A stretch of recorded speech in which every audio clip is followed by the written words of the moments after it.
Good evening, everyone. Thank you so much for joining us. I welcome you to this presentation, which is part of the Conferencias Caribeñas lecture series on behalf of the students, staff, and researchers at the Institute of Caribbean Studies at the University of Puerto Rico's Rio Piedras campus. I am Don Wallachek. I am a professor here at the Institute and also its director. I will be the moderator for tonight's activity. The Conferencias Caribeñas lecture series has run for more than 15 years on an uninterrupted basis. It is one of the ways that the Institute of Caribbean Studies complies with its mission. This mission, which has four main parts, involves strengthening research on the Rio Piedras campus, cultivating regional dialogue, sharing knowledge and research, and internationalizing the University of Puerto Rico. Prior lectures in this series are available in the UPR's institutional repository and in the Internet Archive, as well as on the Institute's YouTube channel. A recording of this lecture will be added to these resources later this evening.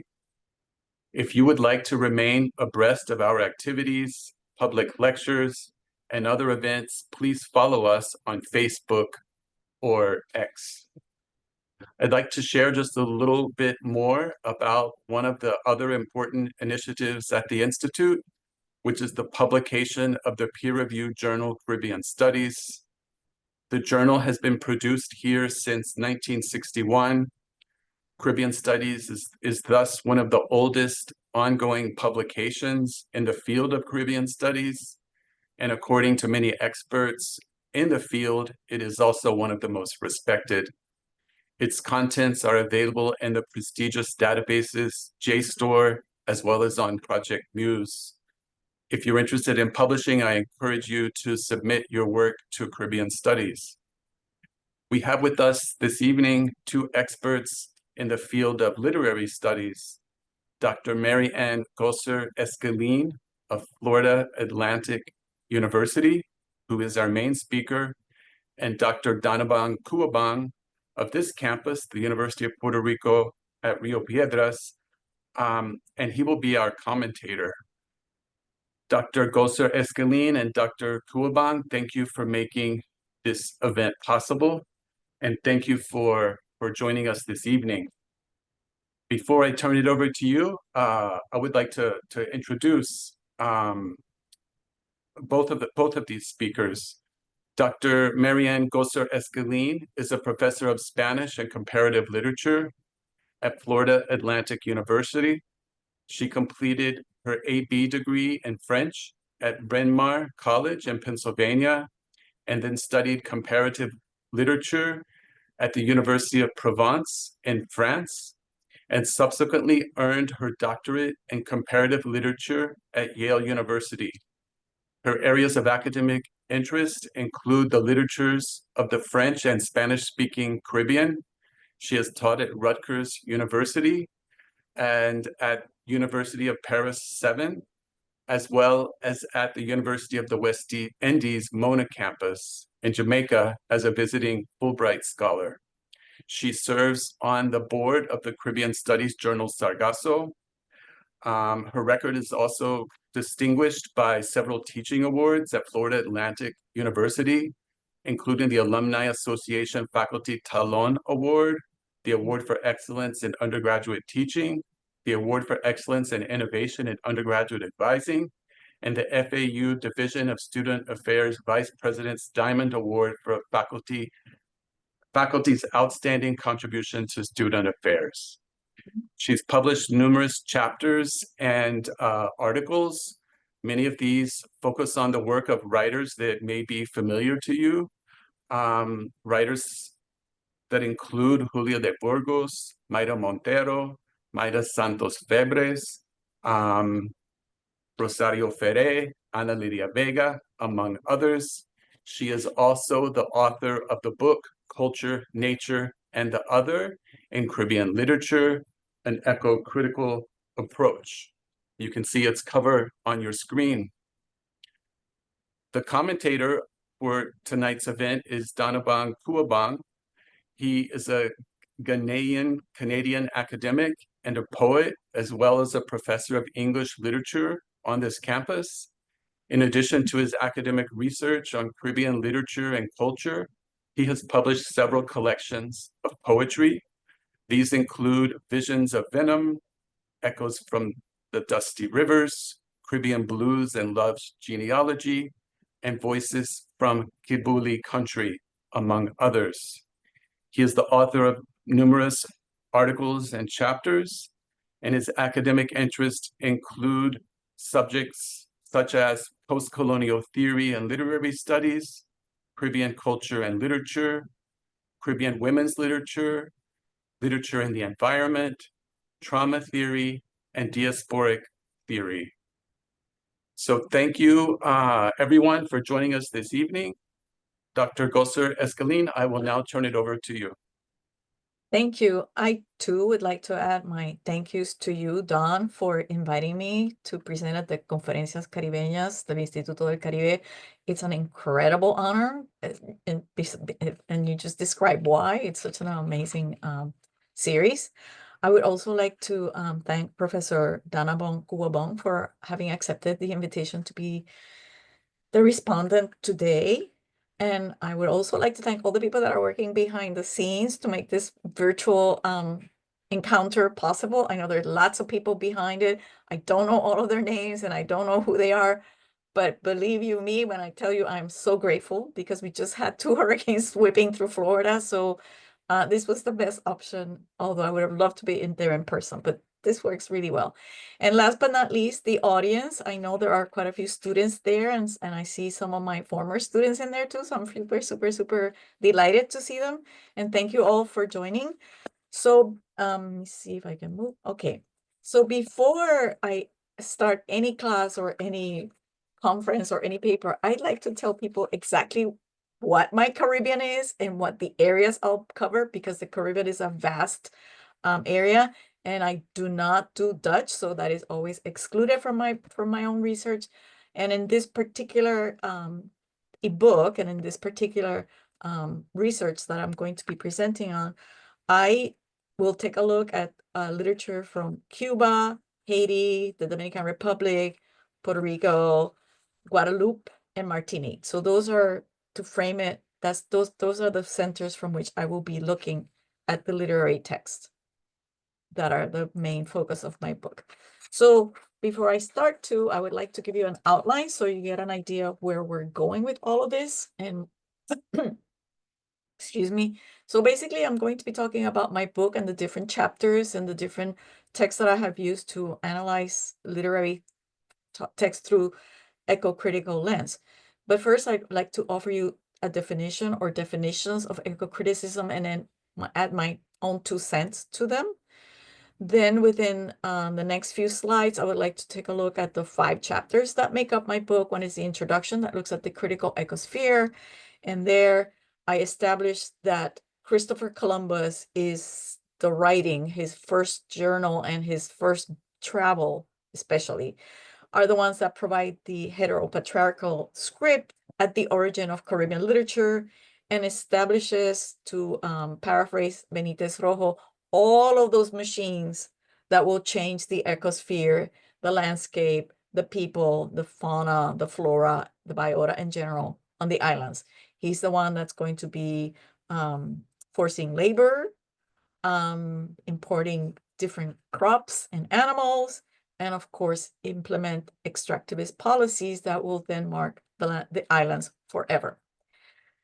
Then you can see the chapters of the book, and just to give you a heads up, the titles of the books, Reflections, Refractions, and Decompositions, were inspired by Antonio Benitez Rojo's introduction in The Repeating Islands, in which he talks about syncretism and how it works in the Caribbean as, and now I quote, the foreign, where the foreign interacts with the traditional, like the light of ray hitting a prism, and within that prism, they produce phenomena of reflection, refraction, and decomposition. And so he, for example, argues that something that comes from China, once it comes in the Caribbean and you look at it through that prism, becomes Afro-Chinese, becomes part of that new ecosphere, culturally speaking. So that's where the titles come from. As for the subtitles, coexistence and interdependence, they come from the material eco-critics, Iovino and Opperman, and their introduction to material eco-criticism. And I was very struck by this next quote, which says that every living creature, from humans to fungi, tell evolutionary stories of coexistence and interdependence, adaptation and hybridization, extinction and survivals.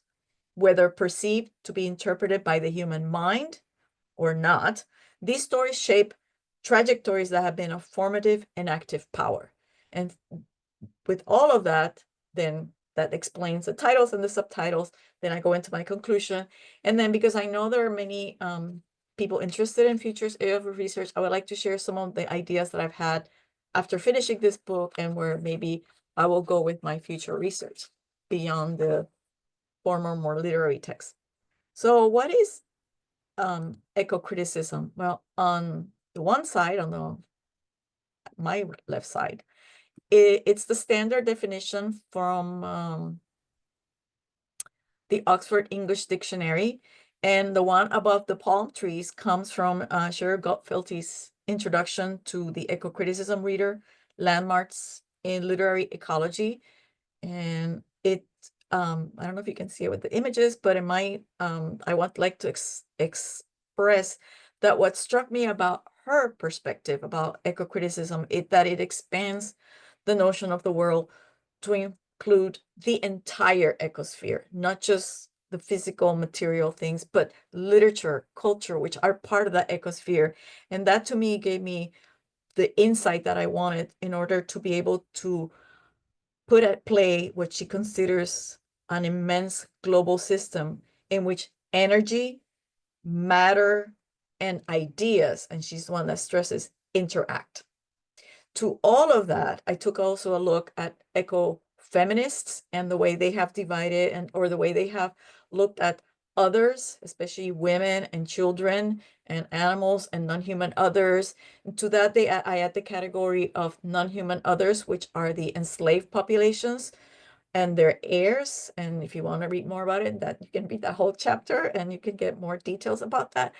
But in so doing, I also was struck by how much one should, at least in the Caribbean context, as I was reading the literary text or rereading the literary text, is to avoid those dualisms where we have nature and reason on one side or man and woman on the other side. So I wanted to avoid that. And so I wanted to also make sure that we took a look, or that I took a look at what is called the more than human world and shed a light in that. That's the unlit part that many times we forget.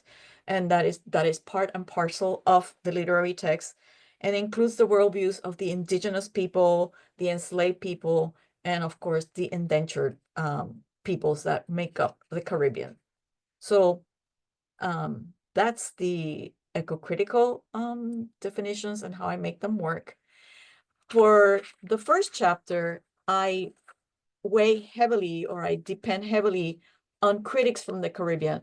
And students in my classes that have to deal with the Caribbean and anything with the Caribbean, I always assign readings that come from critics from the Caribbean.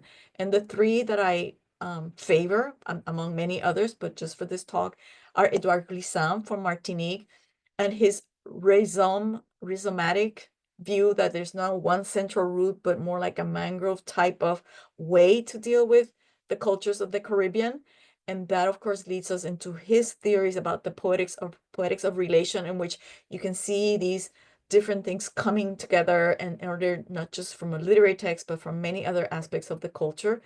And then towards the end of his own theoretical journey, he espouses the tout monde, the whole world theory. So what happens in the Caribbean affects the whole world, and vice versa. Anything happening in the global affects the Caribbean. And of course, that's even more marked, in my opinion, when it comes to environmental and ecological issues. Nothing that happens anywhere will definitely have a repercussion, I should say. And as I already mentioned, Antonio Benitez Rojo and his Repeating Islands, especially the introduction, is where he espouses or he explains the chaos, things that happen, keep recurring, but with differences, right? And the syncretism that I described with the light coming in and refracting, reflecting, and decomposing, that brings all of these different cultures that then make up Caribbean cultures. And of course, one of my favorite passages has to do with the idea of performance. And when he says that when he watches those two Black women walking in a certain kind of way, he knows that there will be no nuclear disaster, at least within his lifetime. So all of that combined helped me frame my research. And last but not least, Elizabeth Paravicini Heber, who's from Puerto Rico, and her work is, if you don't know her work and you're working in eco-critical, you must read her.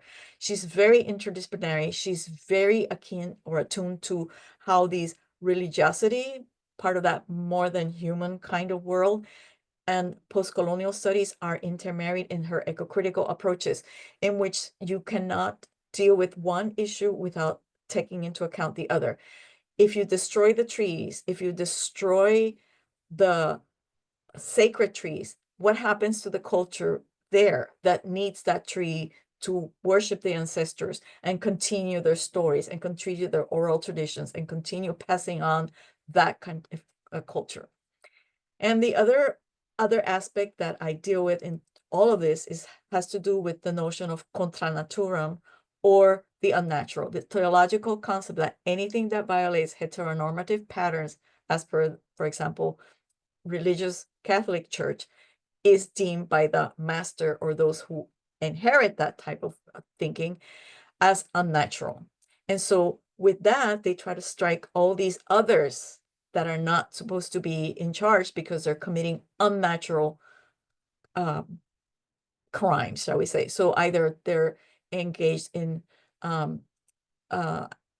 activities, or I should say, in relationships across racial lines and or across sexual lines that violate that heteronormative pattern. So as I said, Columbus is the man or the writing that launches everything. So going into the first major chapter of the book, and what I tried to do is take a look at how these non-human others are scripted.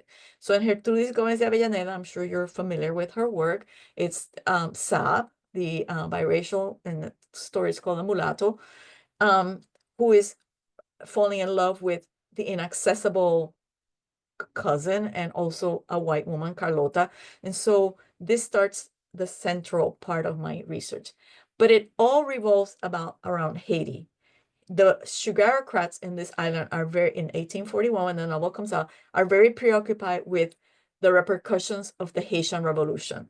And in this particular chapter, I'm very attuned to Vanessa Valdez's work, in which she says that Haiti is at the center, and the Haitian Revolution especially has had tremendous effects on everything related to Afro-Caribbean culture. So that's what's behind this particular chapter. By the way, when you see titles in parentheses, it means that there exists a translation of the work, so you can have it in English. And actually, most of these you can also find in French because they're so important already. So Alejo Carpentier, of course, he is the one that centers his narrative around Pinoel and Pauline Bonaparte and Soliman. But the big missing element is precisely the revolution that is never addressed in the novel. So you begin, you jump over it. And in this particular chapter, I took a look more specifically about that second and third chapters that deal with Pauline Bonaparte and her relationship with Soliman, and how that mosquito that escaped from that first one, from Macandal's transformation, is the one that declenches or gets the yellow fever that then kills her husband, the General Leclerc, and then prompts her going to Italy. And that's where Soliman meets her. And that just takes you to all the other different metamorphoses of a world that's more than human, but that Pauline kind of graces at it, but just doesn't quite fully understand. And I go back then to Haiti, but now in the 1945 1944 Masters of the Dew by Jacques Roman. This particular novel is crucial also because it reflects what has happened or the repercussions of that revolution that comes at the end of El Reino de este Mundo, when the purveyors are surveying the land and breaking into smaller units so that it will be divided among the former slaves. And in so doing, when you get to 1944, there's a crisis in Font Rouge, the central location of the novel. They don't have water. And so Manuel, the protagonist, who has come from Cuba and has learned about different strategies of being in community and the huelgas that he talks about, he tries to find the source of water. But in this particular novel, I take a look at Anais, the female counterpart to Manuel, and the way that Roman has a dress in the white and the blue and the jewelry that reflects the loas of the water. So she's already very charged. And so what first Roman does is tries to fuse that more than human world together with finding the water under that big fig tree that reminds us of the Adam and Eve and the Eden and paradise. So he's really trying very hard to make it work. And so that the kumbit or the community work will bring them together, and then water comes. And of course, Anais at the end of the text is also pregnant with that new possible life.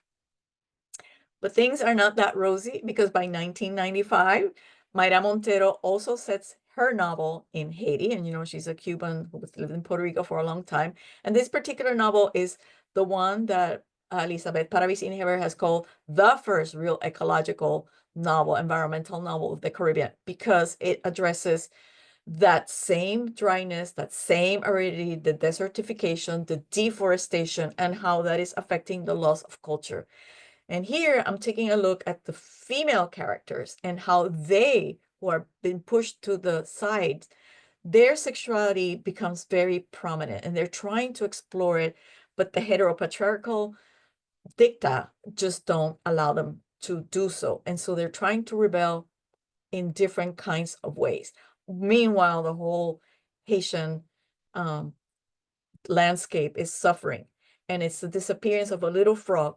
And Montero is very, very, very clever in that she puts vignettes of scientific documents that are documenting the disappearances of frogs, not just in Haiti, but throughout the entire world. Switzerland, Nicaragua, Puerto Rico. So there's 10 of those. And so this is where the glissant tout monde comes into play. Whatever happens to the smallest of the smallest will have worldwide repercussions. And so it's important to keep that culture and the respect for the ancestors, so that working together, maybe something will happen. But it's a really not very positive outlook on what's happening. And in case you're curious, this is my own kind of artwork down here. It's really gross, maybe tick, but Haiti, for me, it is at the center. And so you have this poor bird that has died as part of the central part of the two wings of the bird that Puerto Rico and Cuba are, as per the Lola Rodriguez de Tio poem. And then when the bird is full of garbage that he has eaten, and that's what's caused its demise. So as I said, for me, Haiti is central, and this is my own little poor artistic rendition of how I see how it interacts with the rest of the Caribbean. So moving on to the next chapter, because I start the exploration of women in Haiti, I take it to the next level. And I dedicate this entire chapter to two women writers, one from Martinique and one from Guadeloupe, because of their very specific and peculiar political and economic relationship to France, right? And I'll speak a little bit more towards the end and as we connect to the next chapter. So Mayol Capécia wrote this Je suis Martiniquaise, and this is the text that irritated Frantz Fanon to no end about Black women desiring white men and wanting to marry. But when you dig deeper into the text and into the history of the making of the text, Mayol Capécia is a pseudonym. It's about somebody who does move to France, and it's part a biography, part a journal that she recuperates. So it's really, really, really a very rich novel in which, again, there are the beginnings or the continuation of my previous chapter in which other natures, especially those more than human, still seem to matter. And you can see it in the scenes when they're out in the countryside outside of the main urban centers. And they defy the heteropatriarchal ideas that women had to be submissive or they don't have agency, because within their own ways, they're writing, which is already recuperating part of their agency. They're trying to get those texts published, and they're trying to be decorative or trying to educate other women about it. So this 20th century novels are the focus I use is women's sexuality and how they choose to exert that agency. And so Mallorca Pecia, it's a beautiful text. It's very revealing of what's going on in France, as it had just become a overseas department in 1946, thanks to precisely Aimé Césaire, the big Négritude writer, who was also a political figure. And then I take a little detour to Jacqueline Manicombe. This one has not been, none of her works have been translated into English. She writes two novels, Mon Examen de Blanc, my exam to pass as a white person. And in this one, there's a severe or intense ecocritical condemnation of the colonization effects on Indo-Caribbean women. You know, most of the texts deal with Afro-Caribbean women, but Manicombe is an Indo-Caribbean woman. She was trained as a nurse, so she's educated. And she, in this particular first novel, she is addressing a young woman who falls in love with a white man, and she becomes a doctor, but she also becomes pregnant, and she aborts. She does not want this child, and you'll have to read the rest of the novel to figure out why. It's very complicated. And she returns to her homeland. The second one is set in Paris, in the suburbs of Paris, and has to do with her work as a journal, or her character keeps a journal in an obstetrics hospital for women of indigent women. They're mostly in the banlieues of Paris. Most of them are immigrants. Most of them don't know very much about their own bodies. And she tries to educate them. She tries to give them courses, and the administration says absolutely not. And in both cases, the protagonists fight against, or try to come against, these heteropatriarchal views that keep women dominated. And it's even more insidious because in both of them, many of the women are sterilized without their own knowledge, and so that is aberrant to Manicombe, knowing the repercussions it has. Or they don't get consulted, they don't ask about what they want to do, and they just undergo these or they're subjected to these operations. And the same thing happens in Mon Examen de Blanc, because they send a French doctor to do these kinds of things, as if France were very concerned, I would assume, with the hybrid populations. And so the characters adapt as hybridity is taking place physically and racially through these women who are professionals in the field of obstetrics. So the novels propose revised scripts in which they try to exert their agency. And then that takes me into, or it's a segue to the next chapter. And when I was trying to figure out where to place Ferré, whether in the previous chapter or this one, I opted to keep her here because she serves as the bridge from a political perspective, since Martinique and Guadeloupe have a very unique political status, just like Puerto Rico has the Commonwealth or the Estado Libre Asociado. And just like the characters in the previous three novels, I should say, they are also, the characters in these novels are exerting their agency through artistic means. In the case of Rosario Ferré, you have writing, of course, and painting. in Mayra Santos Febres, you have the singing and the making up of the main character. And of course, Rita Indiana is a complete, it's a consortia, I should say, of, it's a great playlist, and of course, painting, and of course, music, and of course, writing. So you have everything in that one. So Martinique, after the 1946, and today it's an overseas department and region of France in the Caribbean. It's different, a little bit slightly different for Martinique, which is not just an overseas department and region, but they voted to be a single territorial collectivity of the French Republic and chartered as a subdivision of France that exercises the powers of both a region and a department. So now they're independent, they're separate departments.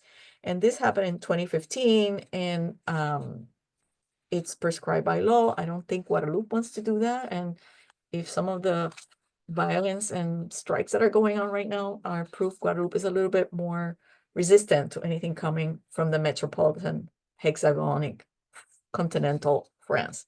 So back to my text. So Rosario Ferré, the plots, in all the plots, the characters symbolically reflect this extinction and survival aspect of the ecosphere where they inhabit.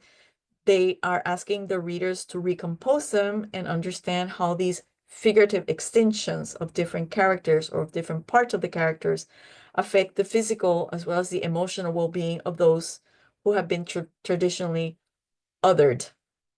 Right, so Rosario Ferré, you have Isabel de Montfort and her adopted child, Willie, who is biracial, the product of a rape. And so when two of the characters try to rebel against this, one is considered a monster because of her mole, and the other one, they just want to live together, but she dies, the first one dies in an operating table. And so Petra, the matriarch of the descendants of the slaves, who's on the lower floor under the house, is the one that contributes that more than human element to the novel, to which Willie is very, very attuned, the son and the great-great-great-grandson of Petra. Now, Mayra Santos Febres takes the novel from Puerto Rico and moves the characters to the Dominican Republic, where Sirena Selena is considered a sirena, and of course, no coincidence that that's a monstrous representation or former monstrous representation. But Mayra Santos Febres makes it into not so monstrous, but an assertion against of that agency of a character who wants to explore their varied and fluid sexuality, not limited to the heteropatriarchal male-female that Hugo Grabel, the big magnate, pretends to be, but is not. And who gets the laugh last at the end? Well, of course, Sirena, who takes all his money and leaves to sing, as she always wants, her boleros in New York City. The last one, Rita Indiana, it takes us now back to, or keeps us in the Dominican Republic, but of course sharing that island with Hispaniola. And the first chapter opens with the character sanitizing the new post catastrophic tsunami world and post biological weapons world. And so they're treating those Haitians as if they were gigantic agents of contamination. So they have these machines that will suck them out. If you haven't read this novel, it is a great novel. To me, this is it's an heir to the Mayra Montero, but to the 10th power, in the sense that she's exploring 3 different time periods with a recurring character who wants to change from female, young female, to a male. And that male is Giorgio Menocucci, who lives in the 20th century. He has been charged, Alcide, the young female who wants to transform into George Arcide, has been given that mission so that Giorgio will warn the future president, who's one of his visitors in the art colony, not to accept the biological weapons from Venezuela. And at the end of the novel, you realize that Giorgio Armani, who not coincidentally, reminding us of Columbus, comes from the Italian part of Switzerland. So you reconnect back to that Columbus narrative. He's married, he has a colony of artists, he's a beautiful wife, he rules the world, he's a great chef and everything else. And so he will not tell the future president that not to do that deal. And in conjunction, another character also joins him in that moving between time spheres, and he's the artist. And he is the one who's biracial. He's the one who draws engravings that in the 17th century are very Goya-esque. And so Giorgio Menigucci, sorry, slip of the tongue, is going to try to sell later on for a fortune. So that novel is complex, is also very troubling because it has the more than human world. And this one incorporates the indigenous people too, because they believe that this man that's going to come from the sea, from this anemone that reproduces asexually, is the one that's going to it's going to avert the catastrophe that they know is going to happen. So it's a wonderful novel. I think it's a really great novel. And it has a lot of little places to continue. But they're all three of them are now defying the contra naturam. They're the unnatural breaking or defying the heteronormative patterns that have been established by the patriarchy. And so with that, we get to my book's conclusion. And so when our authors script all of these texts, and when we read and reread them, we assure the survival of the literary matter, the literary world of ideas, the world of culture for generations to come, that will give voice to all those othered entities in the ecosphere. And I would like to think that they preserve all those histories and traditions that we need. I am a little bit of an optimist. I think art has a foundational and an important role to play because it includes all these views, including the heteropatriarchal, albeit we can criticize it. And so with that, I would like to share with you some of the most recent things that I have been doing and thinking and exploring, especially for all of you graduate students in the audience.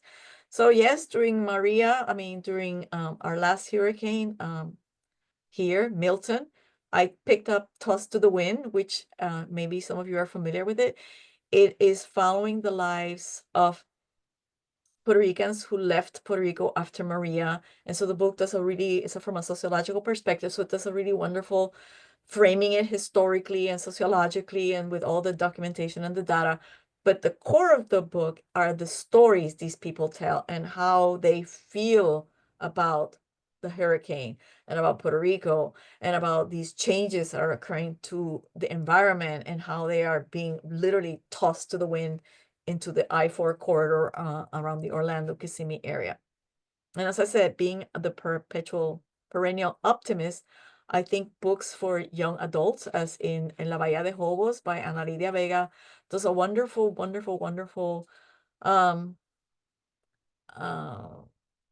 it's a wonderful representation of what can be done to teach children and to preserve the culture, because in this book, if you're familiar with it, it explains it's the grandfather who's explaining to Celita, who lives abroad, who lives in the United States, and she comes to visit grandpa, why the mangroves are like that, why they look like they're out there walking. And so he incorporates the story of why this is from an enslaved person who's running away from slavery. So I think it's really a beautiful book and beautifully illustrated.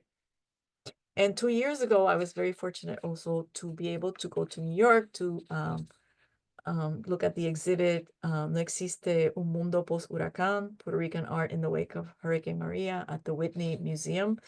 And to me, it was a reminder, not that I needed reminding, but it was a real strong reminder that visual arts are powerful ways of decrying, reminding us of the crisis at hand. And of course, most of them have to do with hurricanes because I lived through just two this past 2 weeks. So It was first and foremost on my mind, but there are other situations. So with that, this page has all the primary works that I cited or that I alluded to. And the next one deals with all the different works cited, because I know this is being recorded, so you can go back and take a look at all of those texts mentioned or where the images came from. And with that, I want to thank you. Gracias, merci. And then I'll have Professor Danaban take it from here. Thank you. And I guess I can stop sharing, right? I need the technical person to let me know. Is that okay? Unless you want to keep the PowerPoint for whatever reason. Maybe I'll just keep it up. I'll just do whatever you guys tell me to do. So thank you very much. Thank you so much, Maria, for a great presentation, short, precise, and to the point. And you've given us what I might call guidelines on how to read these texts, not just from one particular perspective, but using interdisciplinary approaches. Though one might be considering these texts as eco-critical texts, but not in the same way as we have been reading a lot of these texts from, almost like the traditional eco-critical or environmentalist perspectives, in which we are just looking at how the writers deal with nature and deal with issues, etc., etc. I'm so excited to be listening to you also. Yesterday, I was looking at see whether I could buy the book, and my budget is still not there. So when my budget is there, but the book, I think, is it available? Or yes, it's available, and you can get it from Amazon or from the other presses for about 79 something. Let me promote the book. And there is or you can order it for the library. They have an electronic version too. Okay. They have an ebook. They have an ebook, so that makes it for everybody. For everybody. So for me, listening to the presentation, you kind of touched on most of the points or all the points that I was looking for, because I was hoping you would go to Benitez Rose, the repeating islands, particularly when he talks of the various machines that landed with Columbus, the indigenous machine, the Spanish machine, the African machine, etc., until the carnivalesque, which is not a machine as much as a kind of coexistence, interconnectedness, etc., etc. And for me, the whole idea that we can read these texts as texts that demonstrate an interdependence, not just between visible landscape and humans, but all the invisible. So your talk is calling upon us, and that these texts are also calling upon us to develop new skills of perception, new ways of seeing the Caribbean environment as detailed, as narrated in these texts, and not just from the political perspectives. That is the social politics or the economic politics or the cultural politics, but beyond that. And 2 weeks ago, one other reason I really like the talk is 2 weeks ago, I was interviewed by also a scholar in the University of Dundee. And she was interviewing me about a paper I did on the human and the non-human divide in environmental studies. So, for a paper I did. So, and this whole idea of seeing everything as interconnected, not just energy balls, not just some immaterial, but also the spiritual. And for me, when I'm talking about Caribbean literature or even African literature, the spiritual aspect of the environment, the spiritual aspect of society, the spiritual aspects of the human person. It's not just some abstract idea of physics, quantum physics, energy. No, there's a spirit and so on. And that gives more sense. It grounds the reader more if you are reading Haitian literature, if you are reading Puerto Rican literature. This morning, my students just finished a presentation on the Palm of Darkness, and this was one of the topics we were talking about, the spirituality that Myra Montero brings into an understanding of the frog, Mhm. the harvesting of the last remaining from the skulls that they find, then the women, Ganesha, Frou-Frou, and all those other women that she interweaves with the scientific narrative, and etc., etc. And we talked about the language, or is it the theory of water? What is the theory of water? All those spirits, the souls that have passed away. So again, I want to thank you for highlighting these aspects. We've all read in Kingdom of this World, but most people just focus on the magical realism aspect without actually delving deep into the mosquito. And for me, coming from West Africa, the mosquito is seen not just as an insect, but as a defender of the environment Mhm. against European colonization. Some say West Africa was not entered for over 400 years of European contact until the 19th century because of the mosquito. The mosquito infected the Europeans with malaria, with all kinds of yellow fever, and they died. So the mosquito becomes not just insects, Mhm. but an ancestral spirit, a divine intervention that your talk brings out very, very well in the way in which Pauline and Solomon, who is also probably a Sufi Muslim, though not mentioned, but he's an African Muslim, not an Asian, Middle Eastern Muslim, in which his spirituality is a blend, just like other Haitian texts that you talked about, in which African traditional Christianity and all those other aspects, Solomon is going through the same process. So for me, I don't want to talk too much, and excitingly, I kind of came across Indiana a book. I was looking for a book, a Dominican book that dealt with the environment that would, and I came across it and I taught it, and my students loved it and I loved it. It's a great book. As you said, if you haven't read Tentacles, please buy it and enjoy it. Don't do anything else for this weekend. Just I read agree it. with you. 100%. So, and my question that I wanted to ask is, in dealing with Martinique and other things, how do you weave in other writers that you have not mentioned, like Marisa Conde, for example, her novel Who Sliced Eleanor's Throat, and Simon Schwarzbach's The Bridge of Beyond, the Haitian Miriam Chauncey's What Storm, What Thunder, in which women basically are the voices, Mhm. and they bring out all these other aspects in your work that you have detailed so beautifully. So is it possible to see how we can take some of these your points and relate it to other novels that you may not have mentioned? Mhm. Well, I deliberately wanted to choose two obscure Martinican and Guadalupean writers because they deserve to be read and reread in light of this eco-critical sphere.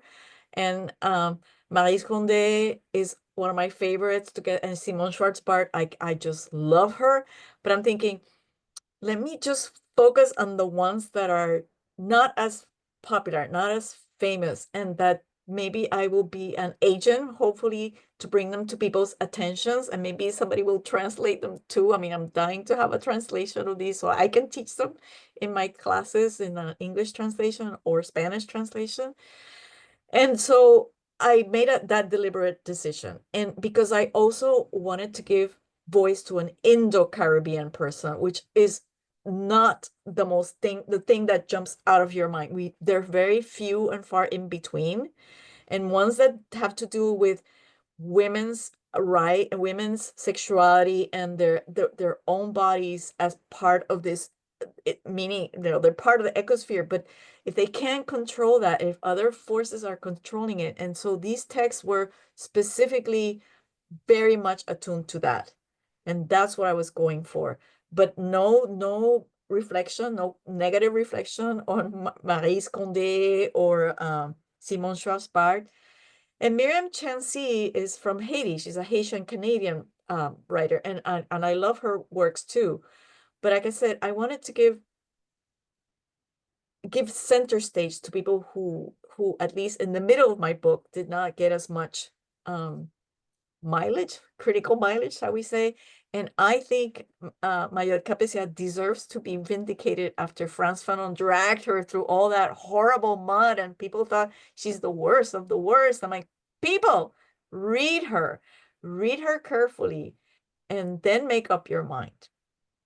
And read, and my book has a lot of the behind the scenes information that sets it a historical context of Serius, who's the author. As I said, Mallorca Pecia is a pseudonym. But I there were many texts that did not make it to the final versions of the book, so they've been piecemeal and different articles here and there.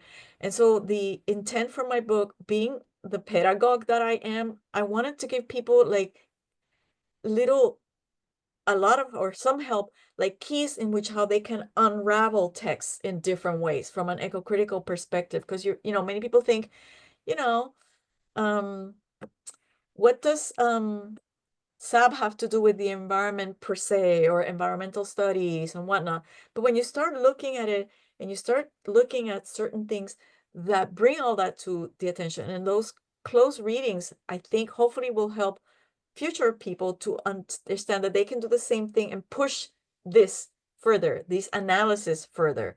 I've sort of like broken ground, and I mean, not broken ground, other people have done it before me, but by putting it together, that you can actually see that there are connections that bind us together, that these refractions and reflections, the syncretic that Benitez Rojo deals with or addresses, can also be seen through those eco-critical lenses. And I wanted to comment that I liked your idea about the carnival as being the result of coexistence. I really like that. I really like that thought that you gave. And when you talked about your students reading In the Palm of Darkness today, and the water and Sican and the frog and and Frou Frou, but please, guys, don't forget about Victor Grieg's wife and Barbara. Yeah, they did. I set a series of questions focusing only on the women and Yes. spirituality, and Barbara and Martha and the wild German woman. And why is Barbara there looking for a male species on the wrong border to go and populate and Oh, revive and the cactus. and the cactus, yeah, and The cactus. revive a dying American cactus. Why is this so? It was very exciting for the students to begin to Yes, so because in that other category you have women, even white women are in that other category in this heteropatriarchal view, right? So yes. Victor is like, the smart scientific mind cannot fathom this. No. I was like, what? What? No, I like that. I like that. Yes. Oh, and the last thing I always love to remind people, since you mentioned the mosquito, Mhm. that Waterloo was not Napoleon's first defeat. It No. was the mosquito and the yellow fever in Saint-Domingue that Mhm. defeated the Napoleonic army for the first time in the world. Period. Period. The mosquito did it. They had to leave with the tail between their legs, pretty much. So just people remember, Waterloo comes second, not first, for those Napoleonic scholars in the audience. Why is it possible for you to expand on why Haiti becomes like the chosen land, the chosen history for a lot of these writers? And two, would you then say that your approach is either part of the developing, I also say developing, and so-called post-colonial ecological study of literature, particularly focused on the Caribbean context. I'm not including Africa, I'm not including Asia, etc., but just the Caribbean. Mhm. Would you say your approach is an extension of that, or you are taking a totally different route? Oh, because it's historically it's where Columbus sets the first fort, right? He leaves his crew from the shipwreck. So it is the real origin to me, in my mind, of everything that happens later. And that just spawns post-colonial studies. And of course, when he leaves that fort, he writes back, oh, they'll be fine. The heteropatriarchal view that nothing can happen, we're superior, those people over there, they don't know anything. And when he comes back, the whole thing has disappeared, no one is there, it's been razed to the ground. And so it is there that he starts the first real colonizing part, right? And geographically, ironically, it's also right smack in the middle of the big arch of the Antilles. So to me, believing in this more than other human world, I don't think there's a coincidence. I think there's something going on. I'm a firm believer that it's part and parcel. And of course, then when you get to being the first republic made out of former slaves, that's like an amazing feat, right?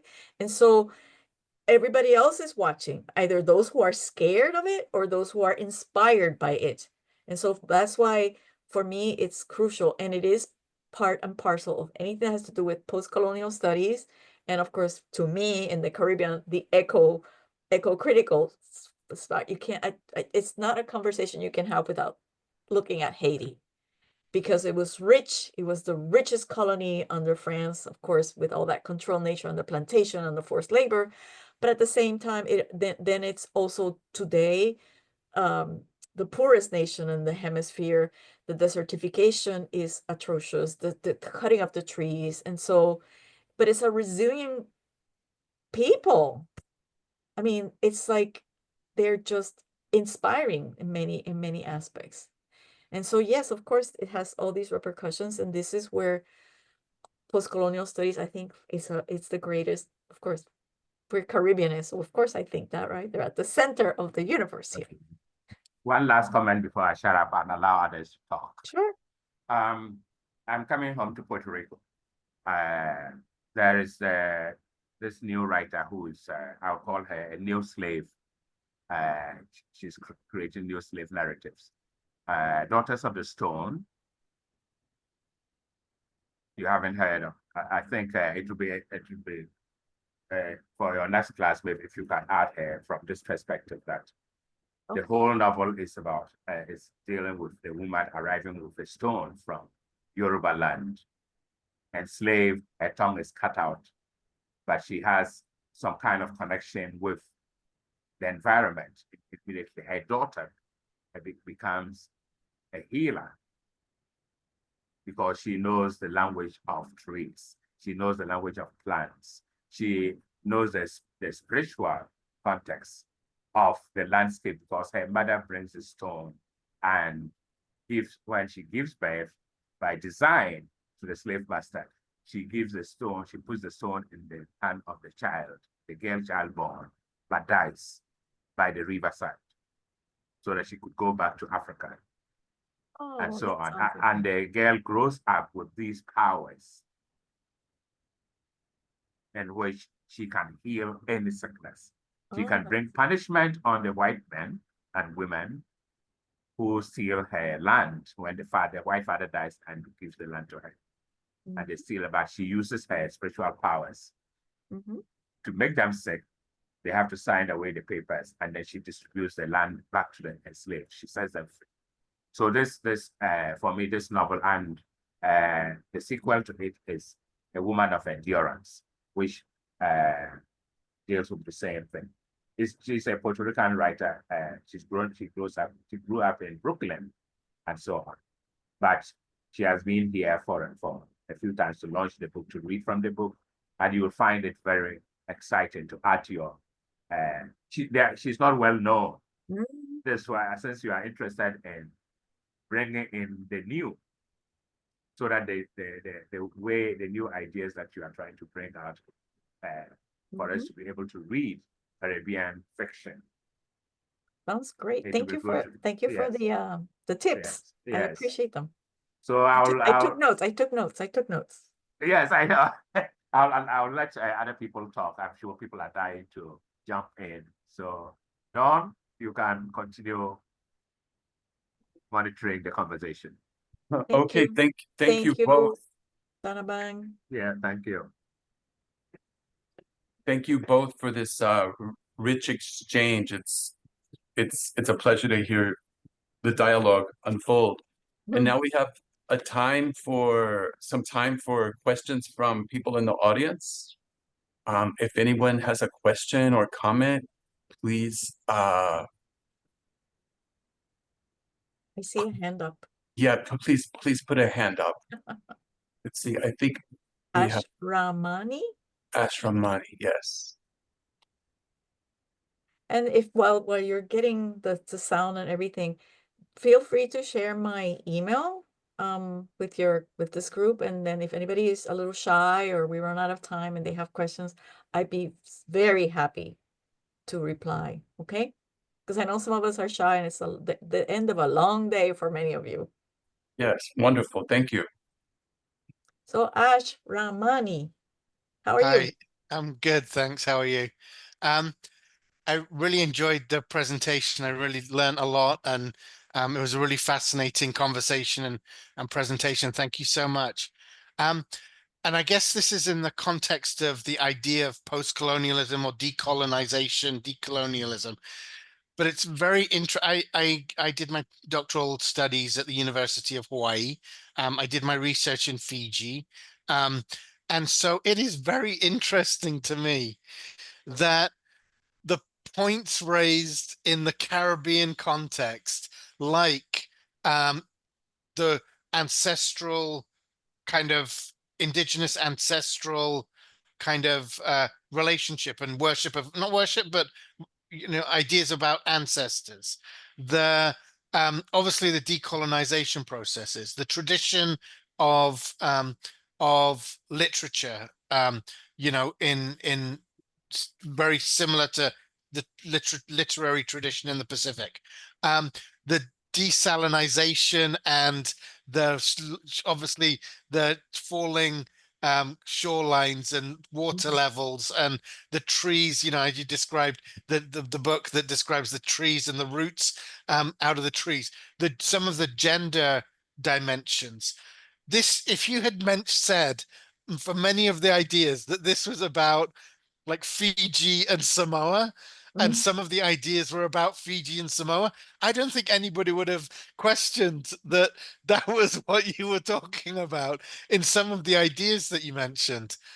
So I find that interesting, that obviously a lot of it is to do with global processes of climate change, and to decolonization processes and things like that. But I find that really like interesting, and again, as you were describing, maybe spiritual forces or global forces or whatever that might be, that connects small island states, that connects people across in different continents, completely different continents. So there wasn't a particular question, but just a comment that yeah. I loved your comment because, as I said, when you read the Montero text, you have frogs from all over the place. I think there's even a Hawaiian one. Somebody right? On Hilo, on Big Island, koki frogs that you Yes, find here. they're there. Koki frogs are on Hilo in Big, and they're, you hear them. You go and stay there, and there's all these koki frogs that on Hilo in Big Island. Yeah. Yeah, so all those Puerto Ricans that were carted through the United States on land, and then they were shipped over there, and then they brought their food, their things, and the frog. It came with them. So yes, so this Puerto Rican bunches of people. I don't know if you're familiar with a 1899 book called Our people are islands, and they were sent. Yes. And so it's a huge tome, and then they have all these images of their new islands, which include Puerto Rico, the Philippines, Hawaii. It's a beautiful collection. I mean, beautiful and sad at the same time, but it's a great pictographic summary of that 1899. The notes are the commentaries are even more. Speaking of, they were colonizing anew. So it's not even post yet. It's colonizing anew. Mm. No, thank you so much. It's very Yes. interesting. And then obviously in Fiji, there's this large Indo-Fijian population that live in Fiji. So when you were mentioning about Indo-Caribbean, authors and things as well, that was interesting comment. Yeah, and they came as indentured Indentured workers, workers and on the so plantations. Exactly. It was their whole system that, yeah. Thank you. yes. Thank you so much for your comment. I appreciate it.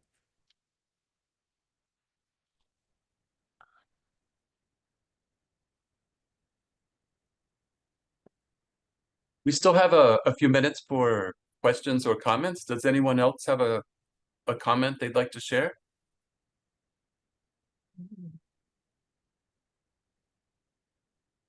No, I'm sorry, I get distracted by looking at the chat. I'm so sorry, it's my fault. I just lost concentration there for a moment because I'm looking at the titles. Like, thank you so much. That okay? Yeah, I just gave this is a Jamaican novel, and The True History of Paradise, in which for me is another great text in which the girl child is about to leave for the United States because of the political violence in Jamaica. And every step of the way, the spirits, the ghosts of the ancestors, whether they are Spanish ancestors, Portuguese ancestors, French ancestors, English, Africans, Arawaks, they all rise up to speak their story so that the landscape becomes a history. No, I hope And- people are inspired, Yeah. your students, and especially the students who are starting or continuing their graduate works and explorations, that they get inspired by, yes, you can do it. Even you can start with old text with a rereading, and then you can bring in the new ones, and then that makes a Mhm. cohesive Cohesive. kind of thesis or Mhm. project, if you will. Yeah. Just, yeah. Mhm. I love the talk, so thanks a lot. Hello, I recognize some names in the black little squares, Maria Cristina and Loa, my student Carmen Duarte. So thank you so much and Marisa, Maritza Stanovich was here earlier. So thank you so much for joining me. I'm very, very happy and to see people virtually. And while promoting Maria's book, let me promote my book, which will be coming out on the eco-poetics of Lassana Seko's poetry and prose.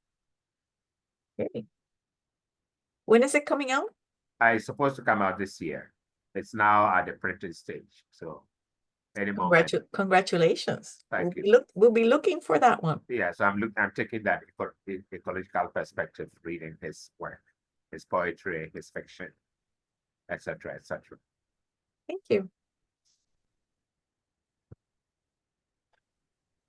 I have kind of a general comment or question. Not a day goes by now that we don't hear about either climate change or climate events as major news stories. And what I'm wondering is, what can eco-criticism contribute to discourse about climate change?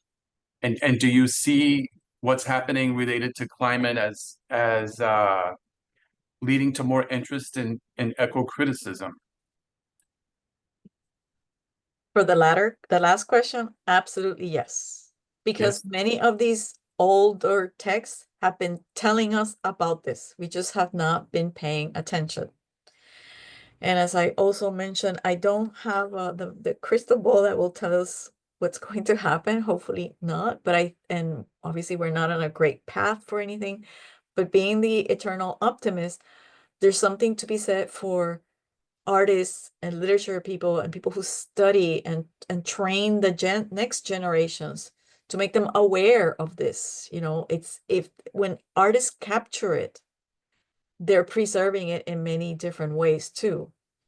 And so I think there is some hope for the future. I mean, I would like to think of, if not, what are we doing here tonight, right? So like I said, I'm an optimist, and I believe that if we put all of our brains together and pay attention to not just the news, but what the artists are telling us, or what they've been telling us, that there are ways of bringing that community together. And maybe, I mean, I guess I'm an optimist, but maybe I'm just totally on another planet, but maybe not. I live on this planet, and it's here, and it's real, and it's now. So I don't know it- if I answer your question, but that's at least the way I approach the text. That's the way I think eco-criticism has a function in our academic world. It's because at least the way I look at it, as Donovan clearly understood, and all of you hopefully in the audience, is that it's not just about the landscape and dying things. It's about the whole culture that encompasses. If we lose a part of it, we're going to be losing ourselves.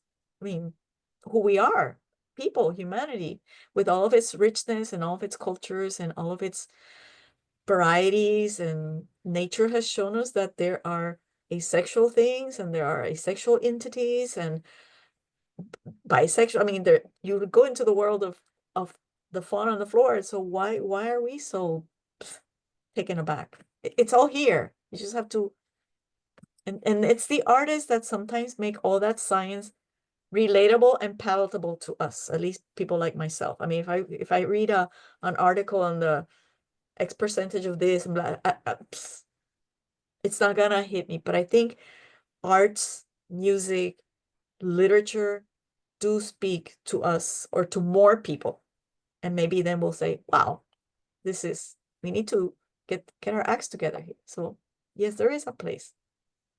Yeah, in addition, when I do teach Masters of the Dew, I approach it from the angle of recovering, reviving the spirituality of the people of Haiti as a way of finding water to regenerate the earth.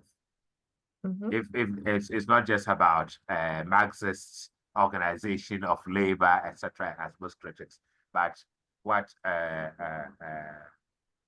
the two main characters from enemy faction, they come together, and by listening and watching and seeing the birds, how the birds and the butterflies behave, Manuel is able to find where Malanga grows, the water source, etc., Yes. etc. But he needs the contribution of the female in order for the female as landscape. Also, that's from kind of eco-feminist perspective, in which the traditional way of woman is to nature. Because if you keep woman alive, the generations will not disappear. Men can go on and kill each other. But as long as the women are supportive and continue to keep the seed of hope, as you said, you are an optimist, and the female protagonist in that novel is an optimist. She's the optimist. She's the peacemaker. She's the bringer of the two factions together. And she's carrying the future. Yes, she is. And she's carrying the future. And it's not just physical. There is the revisitation of the Luas. When everybody dances, when Manuel is reintegrated into the society, and he begins to search. So without the guidance of the ancestors, the guidance of the land itself is willing to yield the water. But you have to unite with the reproductive aspect of the opposing team, not the death-giving aspects. So for me, Masters of the Dew already has answered that question. What did the people do to deserve the dryness, the drought, etc., etc.? There is also, I've started looking at Caribbean children's literature and the environment. And for me, that is an area that has not been explored much. It is very rich. It's very rich. It's very, very rich. And there's, like I said, it's hope for the future. It's hope for the future. It's hope for the future. So we go back to Selvon, who wrote Drought, Hurricane, Earthquake, and then we have contemporary ones in which children are featured in the whole struggle against ecological disasters or natural disasters, the Jumbi gods' revenge, the rise of the Jumbi gods, etc., etc. There are so many texts now in which the children are given those roles. They don't have to preach to them about climate change. They show how children participate in solving the consequences of climate change. But it's not scientific solutions. It's also spiritual. It's also ecological. It's social. So that the children are given those leadership positions. So Dawn, there is hope. Well, and like you asked me earlier why Martinique and Guadeloupe, and that particular number, Je suis Martiniquaise, Yeah. she has a child, and it's a biracial child. So that is the Caribbean. The Caribbean is not one or the other, No. it's this mixture. And so I think Maria Capecia was more prescient than what Fanon was chastising her for. So that's why I like that novel in many aspects so much, you know. It's pointing to that, since you mentioned the children, it's the children, it's the future, it's we're not one or the other, it's that mixture, and that's where the future is, you know. As Guillén would say, you know, La Isla Mulata, and it's like so many, right? The ballad of the two grandparents. And then I'm asking myself, so where are the grandmothers? Y tu abuela dónde está? It's like, hello? So, but anyways, we could be here a long time with all these great texts. I think this is just as they say, an échantillon, a sampling, and it's for all those people in the audience and for myself and the future to just keep looking at them and keep exploring them and keep opening them to all these different readings, not just like the Negritude reading or the communist reading or the other reading and all the you know, it's more, it's a lot more. Anyways, I don't want to overextend myself because it's been a lot of fun for me. Thank you. I was so nervous and I'm so happy now. It's been fun for us too, and thank you very much. And thank you also to Donabang Kuabang for being the respondent. It's been such a rich conversation. For those of you in the audience, Dr. Gosser Escalin asked me to put her email address in the chat, which I've done, in case you want to contact her anytime soon about anything that she's mentioned tonight. So we're wrapping up this Conferencia Caribeña. I thank all of you for attending. This will be up on the Institute's YouTube channel later tonight or early in the morning. We also have an event tomorrow, an online event, the Caribe Plurilingüe, which is a panorama of student research. And it consists of several panels. It starts at 9 in the morning and lasts until 4. So you can, you know, check in, check out, and check in again, or stay around for the whole thing. Donabang Kuabang and Nicholas Ferraclas are both involved in that. So if you're interested in that, please check out our Facebook page, and you'll find all the information that you need there. So thank you everyone for joining us tonight. We'll close here. Thank you. Thank you. Goodbye. Bye-bye.